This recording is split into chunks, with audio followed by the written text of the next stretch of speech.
पिछले एपिसोड में हमने देखा था कि किन्नान अपनी सेवन स्वॉर्ड की स्पिरिट को कंट्रोल करने की कोशिश कर रहा था ताकि वो उसकी पावर को बढ़ाते हुए उसे कंट्रोल कर सके, जिस वजह से आगे जब भी किन्नान को जरूरत पड़ेगी तो उसकी सेवन स्पिरिट जो स्वॉर्ड की है वो आकर उसकी मदद करे। और काफी देर की मेहनत के बाद किन्नान इस चीज में कामयाब भी हो चुका था। उसने अपनी स्वॉर्ड की स्पिरिट को वहां पर कंट्रोल कर लिया होता है। उसी के साथ साथ शियाओ की लुकिन नाम की एक लड़की के साथ फाइट शुरू हो गई थी जो उसे यहाँ पर मिस्टर किन के पास ले जाने के लिए आई थी, पर शिया तो इसके लिए बिल्कुल भी तैयार नहीं होती। इसी वजह से दोनों फाइट करने लग गए थे, पर तब भी शिया वहां से भाग निकलती है, जिसके बाद यहाँ से ये एपिसोड शुरू होता है। तो इस एपिसोड की शुरुआत में हम समुद्र का सीन देखते हैं जो नजारा बहुत ही ज्यादा सुंदर था। वहीं पर एक नाव भी चल रही होती है जो कि चल कम उड़ ज्यादा रही थी। उसी नाव के अंदर किन्नान और बाकी सारे लोग सवार थे जो सभी यहाँ से वुयान पवेलियन की तरफ जा रहे हैं। जो लोग भी उस पवेलियन में जाने वाले थे उन सभी को इस नाव पे सवार करके वहां पर ले जाया जा रहा था। वहीं पर एक एल्डर होता है जो इस नाव को चलाते हुए उन सभी को वहां ले जा रहा था। वहां पर से तो बहुत ही ज्यादा खूबसूरत और काफी बड़ी बड़ी मछलियां गुजर रही होती है, जिसे देखकर तो वो सभी काफी ज्यादा हैरान और खुश हो रहे थे। उनमें से एक बंदा जो होता है वो एल्डर से कह रहा था कि हम कितनी देर में वुयान पवेलियन की तरफ जाएंगे, हम तो काफी टाइम से यहाँ पर सफर कर रहे हैं। एल्डर उसे बताता है कि अभी एक दिन और लगेगा वुयान पवेलियन में जाने के लिए, तुम इतने ज्यादा उतावले क्यों हो रहे हो? वुयान पवेलियन के पास जाने के लिए तो सारे लोग मरते हैं, कई कई सालों का वो इंतजार करते, तुम्हें यहाँ पर एक दिन का इंतजार नहीं हो रहा क्या? आराम से और शांति से बैठ जाओ, मैं तुम सबको वहाँ ले जा रहा हूँ ना। हम इस बोट से उतर जाएंगे ना, तब भी तुम्हें शांति से ही काम रखना है। जो चीज मैं करने कहूँ तुम्हें वही करना है, कुछ भी एक्स्ट्रा हरकत करने की जरूरत बिल्कुल भी नहीं है। उम्मीद है कि मेरी बात तुम सब लोग यहाँ पर समझ गए होगे अच्छे से। तब दूसरा वाला बंदा जो होता है वो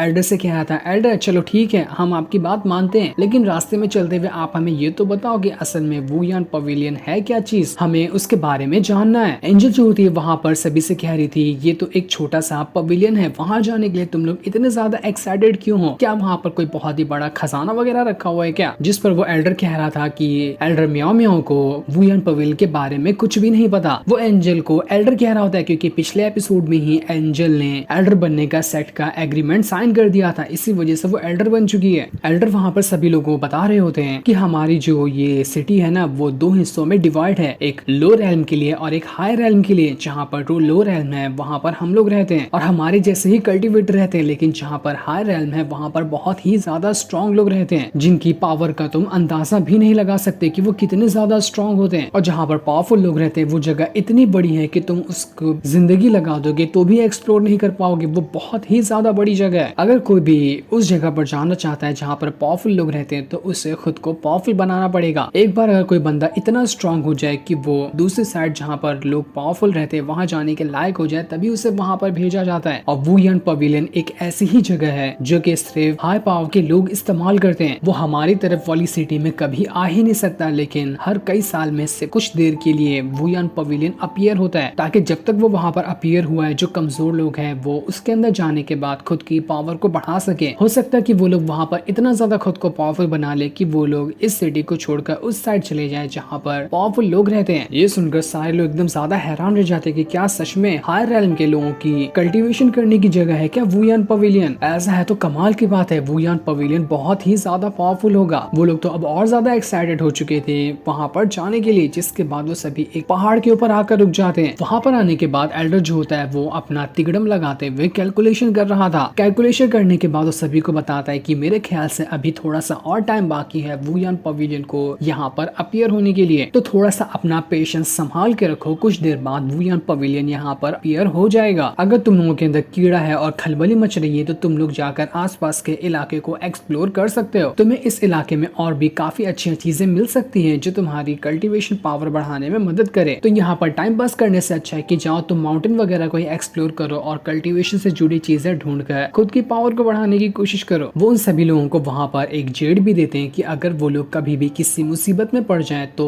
वो उस जेड को तोड़ दें। जैसे ही जेड टूटेगा एल्डर वहाँ पर आकर उस बंदे को बचा लेंगे, जो देखकर सारे लोग खुश हो जाते हैं कि अरे वाह, हम तो अब यहाँ पर इन माउंटेन को एक्सप्लोर करने जा रहे हैं। जिसके बाद किन्नान जो होता है वो एंजल के साथ माउंटेन को एक्सप्लोर करने के लिए निकल जाता है। एंजल वहाँ पर किन्नान से कहती है, किन्नान इधर आओ, मुझे तुम्हें कुछ बताना है। वो किन्नान को एक स्क्रोल देती है जिसके अंदर इस पूरे के पूरे माउंटेन का एक मैप बना हुआ था और उस मैप के अंदर वो सारी चीजों के बारे में निशान लगाया गया होगा, कहाँ पर कौन सी खास चीज है। एंजल किन्नान से कह रही थी, किन्नान देखो मुझे ना अभी थोड़ी सी भूख लग रही है, तो तुम जाओ और इस मैप मैप को देखकर इस माउंटेन के ऊपर जो भी अच्छी चीज तुम्हें मिलती है वो सारी चीजें कलेक्ट करो और फटाफट से उन्हें कलेक्ट करके मुझे ला कर दो। हम उसमें से आधा आधा हिस्सा बांट लेंगे। जो भी अच्छी चीज मिलेगी उसमें से आधा तुम रख लेना और आधा मुझे दे देना। तो बताओ मेरा ये ऑफर तुम्हें कैसा लगा? ये सुनकर तो किन्नान भी हैरान रह जाता है। वो एंजल से कह रहा था कि आखिर तुमने ये मैप कहाँ से चुराया? तुम्हें ये मिला तो मिला कैसे? एंजल कह रही होती क्या तुम भूल गए क्या? मैं सेट की एल्डर हूँ, कोई डिसाइपल नहीं। मैं जब चाहूँ लाइब्रेरी के अंदर जाकर जो भी चीज चाहूँ निकाल सकती हूँ। तो मैंने वहाँ से इसी मैप को निकाल लिया। तो चलो अब खड़े क्या हो, मुझे बताओ। मैं उस मैप को देखकर तुम्हें एक चीज के बारे में बताती हूँ जिसका नाम है क्रिस्टल फ्लावर। मैंने इसी मैप के अंदर उसे देखा है जो कि आसपास ही कहीं मौजूद होगा। तो तुम जा सकते हो क्रिस्टल फ्लावर को लाने के लिए। तुम्हें पता है वो क्रिस्टल फ्लावर कितना ज्यादा स्ट्रॉन्ग है? वो करीब मीडियम ग्रेड की जो पिल है ना उसके 1000 पिल के बराबर है। 1000 पिल और एक क्रिस्टल फ्लावर की एक पत्ती, इतना ज्यादा स्ट्रॉन्ग होता है क्रिस्टल फ्लावर। तो जाओ और उसे ढूंढो और मेरे लिए ला कर दो उसे। किन्नान तो ये सुनकर एकदम दंग रह चुका था कि क्या सच में 1000 मिड लेवल की पिल के बराबर एक पत्ता है? मुझे तो यकीन ही नहीं हो रहा। लेकिन वो वहाँ पर एंजल से कह रहा था ठीक है मैं यहाँ पर तुम्हारा काम तो करूंगा लेकिन मुझे मेरा शेयर ज्यादा चाहिए। हम 50-50 नहीं बांटेंगे, हम 70-25 बांट लेंगे। ये सुनकर एंजल वहाँ पर नाटक करते हुए खुद को बच्चा बना लेती है और इमोशनल ड्रामा करते हुए किन्नान से कह रही थी देखो किन्नान तुम कितने बुरे हो, एक छोटी सी बच्ची का हक मारना चाहते हो। तुम्हें शर्म नहीं आती क्या? तुम्हें तो शर्म के मारे चुल्लू भर पानी में डूब मरना चाहिए। मैंने तुम्हें 50-50 दिया तब भी देखो तुम यहाँ पर बेईमानी कर रहे हो। आखिर इतना निर्दय इंसान कैसे हो सकता है? तुम बहुत बुरे हो, जाओ मैं तुमसे कभी बात नहीं करूंगी। ये सुनकर किन्नान कहता है अरे बहुत हो गया यहाँ पर तुम्हारा नाटक। चलो मान लिया मैं कि 50-50 बांट लेंगे, लेकिन मुझे एक सवाल का जवाब दो कि जब तुम्हारे पास ये मैप है और तुम्हारे पास तो मुझसे भी ज्यादा पावर है तो तुम खुद जाकर क्रिस्टल फ्लावर को क्यों नहीं हासिल कर लेती हो? जिस पर एंजल कहती है देखो नौकर यहाँ पर ना मालिक से सवाल नहीं किया करते, लेकिन अगर तुमने कर ही दिया तो मैं तुम्हें बता देती हूँ कि मेरे पास कुछ और भी प्लान है। जब तक कि तुम क्रिस्टल फ्लावर लाओ तब तक कि मैं अपना वो सारा काम निपटा दूंगी। अब किन्नान उन माउंटेन और जंगल को एक्सप्लोर करते हुए वहां जाने लगता है जहाँ पर उसे मैप के हिसाब से क्रिस्टल फ्लावर मिलेगा। वो आगे बढ़ते हुए एक गुफा के पास आ चुका था। गुफा को देखकर किन्नान को ऐसा महसूस होने लगता है कि शायद इस गुफा के अंदर कोई और पहले से मौजूद है, इसलिए वो थोड़ा वहां पर चौकन्ने हो जाता है और चौकन्ने होने के बाद वो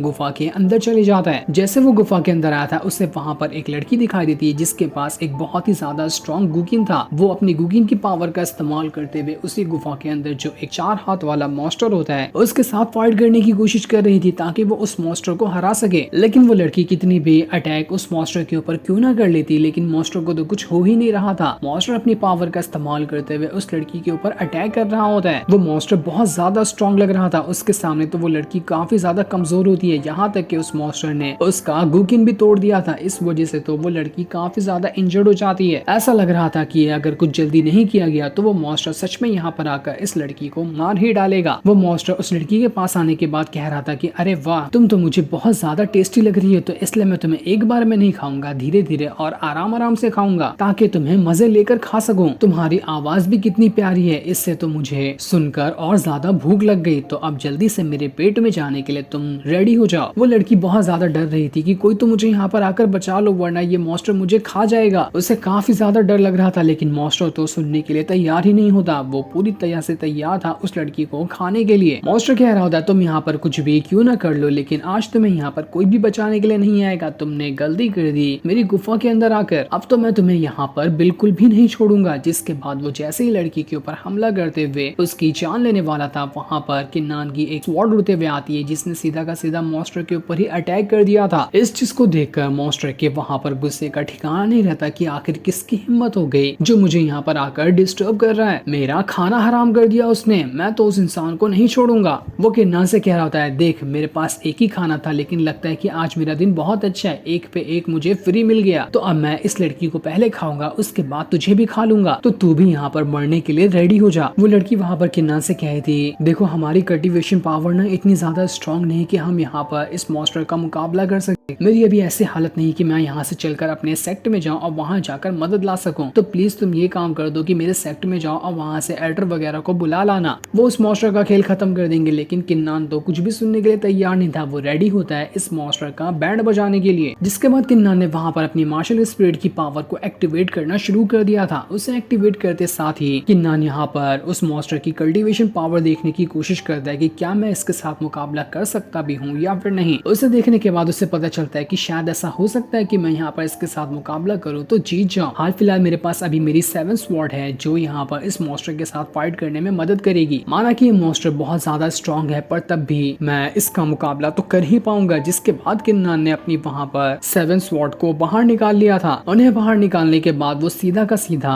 उनसे मॉन्स्टर के ऊपर ही अटैक कर देता है। मॉन्स्टर वहाँ पर उसकी 7 स्वॉर्ड से फाइट करने की कोशिश करता, लेकिन वो 7 स्वॉर्ड तो मॉन्स्टर के पीछे ही पड़ गई होती है। लेकिन 7 स्वॉर्ड कितना भी अटैक मॉन्स्टर के ऊपर क्यों ना कर देती, ऐसा लग रहा था कि उसकी बॉडी पत्थर से बनी हुई है, उसके ऊपर कोई असर ही नहीं हो रहा था। लेकिन किन्नान भी इतनी जल्दी कहाँ हार मानने वाला था। वो अपनी 7 स्वॉर्ड को वापस से कंट्रोल करते हुए लगातार कई सारे अटैक मॉन्स्टर पे करना शुरू कर देता है ताकि इस बार तो वो वहाँ पर मॉन्स्टर का खेल खत्म कर सके। लेकिन वो मॉन्स्टर इतना कमजोर नहीं था, उसके पास ऑलरेडी 4 हाथ होते हैं, तो वो अपने चारों हाथ में एक एक स्वॉर्ड को पकड़ता है और अपने दोनों पैर में एक और दोनों स्वॉर्ड को पकड़ लेता है, जिस वजह से वो 6 की 6 स्वॉर्ड को पकड़कर दूर फेंक चुका था। वो मॉन्स्टर किन्नान से कह रहा था क्या हुआ, हवा निकल गई क्या, इतना ही कर सकता है, मुझे तो लगा था कि तू यहाँ पर कोई 30 मार खाना है जो लड़की को सुपर हीरो की तरह एंट्री मारते हुए बचा लेगा, लेकिन यार तू तो फुसकी निकला। लेकिन उसने 6 ही स्वॉर्ड को वहां पर पकड़ा हुआ था, एक स्वॉर्ड तो अभी भी बची हुई थी। इस वजह से किन्नान ने अपनी पावर का इस्तेमाल करते हुए मॉन्स्टर के पीछे एक पोर्टल बना दिया था और पोर्टल के अंदर से उसकी 7वीं वाली स्वॉर्ड निकलकर सीधा का सीधा मॉन्स्टर के सीने के आर पार हो जाती है। इस वजह से तो मॉन्स्टर वहां पर दर्द से चिल्लाना शुरू कर देता है और चिल्लाते हुए वो वहीं पर मारा जा चुका था। इस तरह से मॉन्स्टर का वहां पर खेल खत्म हो जाता है। ये देखकर तो उस लड़की की जान में जान आती है कि आखिरकार यहाँ पर किन्नान ने बचा लिया। मुझे लगा था कि किन्नान यहाँ पर कुछ नहीं कर पाएगा, लेकिन ये तो बहुत ज्यादा स्ट्रॉन्ग है, इसने आसानी के साथ मॉन्स्टर का मुकाबला किया और उसे हरा भी दिया है। वो तो बहुत अच्छी बात है, वरना तो आज मैं कंफर्म मर गई होती। किन्नान भी वहाँ पर मॉन्स्टर को मारने के बाद अपनी सातों के सातों 7 स्वॉर्ड को वापस से अपने पास रख लेता है, क्योंकि इस बार उन स्वॉर्ड ने उसका वहाँ पर बहुत ही अच्छी तरह से साथ दिया। जैसे कि पहले उसने कहा था कि उसे जब भी जरूरत पड़ेगी तो 7 स्वॉर्ड को उसका अच्छी तरह से साथ देना है, तो वो 7 स्वॉर्ड भी अब किन्नान की बात मान रही होती है। इसी वजह से उसने मॉन्स्टर पे हमला करते हुए उसे मार दिया, जिसके बाद किन्नान वहाँ पर उस मरे हुए मॉन्स्टर से कह रहा होता है अब तू बताना तेरी हवा निकल गई क्या, इतना ही कुछ कर सकता था, 4 हाथ लेके भी तू कुछ नहीं कर पाया और उल्टा मुझे यहाँ पर बोलने चला था, दिखा देना तुझे तेरी औकात। जिसके इतना कहते ही ये एपिसोड यहीं पर एंड हो जाता है। Thanks for watching.